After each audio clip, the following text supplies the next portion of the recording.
for this? We should have the hole in the center for the giant window. Well, it's an alternative energy class, and we learn about the different new forms of energy to prevent, polluting the earth any more than it already is. We learn about different forms: nuclear, geothermal, solar energy, wind, and all stuff like that. It's a really interesting class. We're looking at all the different ways that energy is used in our lives. We calculated how much our personal home uses for energy and how much energy we consume, as well as all the little hidden things. Just to think about, maybe, hey, I'll turn the lights off when I leave my room today, because I'm using all this energy and I have to pay for it eventually, when I am out on my own. So we talk about the cost and the benefits of looking into an alternative energy. It just gives us new outlook, and I've also started to look out being more energy efficient, turning off my lights and not using as much running water and all that. We're doing a net zero energy home. We're trying to create a single bedroom home that will be completely self-sufficient. We're dealing with trying to heat it and how with the different types of materials and insulation will keep it the warmest, the longest. I think it's definitely relevant because we as humans use a lot of, fossil fuels, and it is bad for the environment, and this is like a very good class to teach you about things, and maybe one of us one day will be a new creator of a new alternative energy. Well, I think this is a really up and coming field, and the jobs are here now, and kids can go to a 2-year school and get a wonderful job, installing solar panels. So I think it's great for them to get this understanding, this basis, and then take it, into the outside world with them. It's very new and up and coming, and there's a lot of fields dealing with alternative energy. I actually wanted to work with solar panels and try and develop a new solar panel that produces as much efficiency as possible.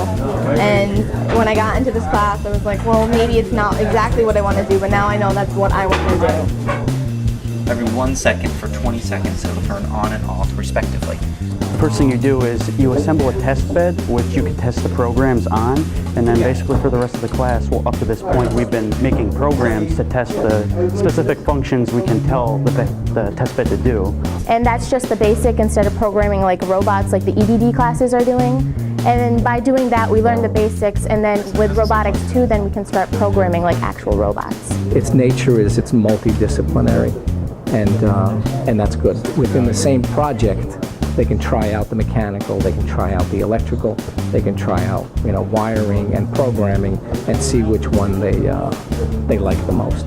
I really like to write the programs, honestly. It's pretty fun, and it's basically like a foreign language. I believe that in my lifetime, computer programming is going to be like a required language in high school, because it's going to be necessary in order for people to do many jobs.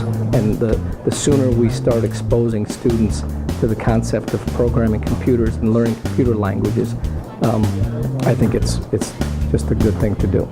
I want to go into the field of medicine, but I want to major in biomedical sciences, so putting it both together, I feel like coding will definitely be in there with all the new technologies and machines coming into the medical field. Is this a good way to tie this under there? I just use like a square notch. This class is EDD. It's also known as Engineering Design and Development, and the whole goal of the class is to spend the whole year on one design project. So for the past couple of years, we've been doing the First Tech Challenge. So what we had to do was build and program a robot from scratch, and then have it compete in an event in which we had to move blocks to a basket, essentially. There's a lot of creative problem solving that's involved in this process. I think it teaches resilience, and persistence. I tell the kids, fail early and often as part of the learning process that happens in this class, and that typically isn't something that we teach students to do. I like the working over people, because those are like skills you're going to need in real life, honestly. Like, it's never just you just going it alone. You're always going to be working with different types of people from different backgrounds, different personalities and all that. Each team member has like a different role on the team. So like I'm team captain, we have 2 programmers, we have subsystem design, notebook leader, chassis leader, and we all have our different specialties. I think that working as a team, we're able to accomplish so much more than like all of us individually working alone. A lot of my students that take this class end up majoring in engineering or technology or manufacturing, but that's not always the case, and that's okay, because the skills that we teach really are portable. It's not like any other class we have here in Mohonasen, so I really enjoy doing it, and it gives you a sense of purpose and all that. So like sometimes I'll come to school and it's like all I want to do is just work on that robot. I think the thing I really like about robotics is that you put all this work into it, and then in the end you have a really cool product that can do all these things that humans can do, but it can do them more reliably, and it can be used in a lot of real-world applications. They learn about all aspects of manufacturing and essentially how computers are integrated into that process. Not only the actual physical manufacturing of parts, components, and systems, but also how computers are used to, run and operate industries, everything right down to, managing money and inventory to personnel and management systems, financial management systems, all that kind of stuff. So far I've liked kind of designing things, kind of planning out how to build machines, which is something I kind of enjoy. The majority of the class is hands-on, not necessarily running machines and things like that, but even through some simulated processes that we do on the computer. We just finished up a big unit on, simulating automated processes. Kids built a simulated freight elevator system, like in a manufacturing industry. Really, what we try to do is give them a broad-based survey of a lot of different things that go into manufacturing. And again, in the end, I guess the idea would be to spark, their interest in something related to one of those things.